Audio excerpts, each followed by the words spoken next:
Ga wanda ke son hulɗar zobe, jalabi na zobe, farin jini na zobe, kwarjini na zobe, to a jaraba wannan.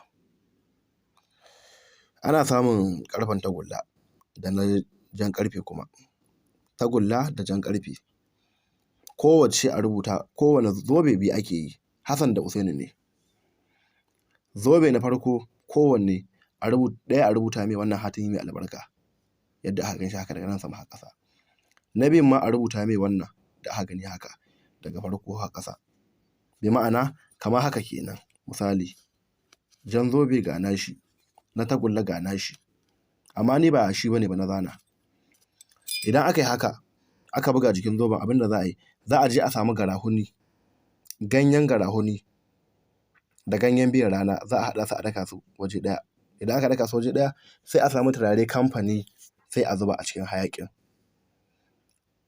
To duk lokacin da za ka zauna lazumin, za ka sa waɗannan zobunan hannunka, ka turara hannunka da wannan abu da ka yi biyar rana da ganyen garahunin da ka daka da wannan turare kamfani.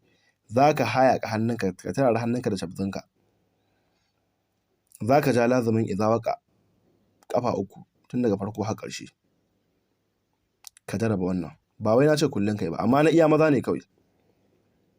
Na iya maza ne, maza kaɗai za su iya yi. Ba na ce kullum ka yi ba. Duk ƙarshen sati ka riƙa yi. Za ka ga abin al'ajabi da yardar Allah. Allah ya taimaka.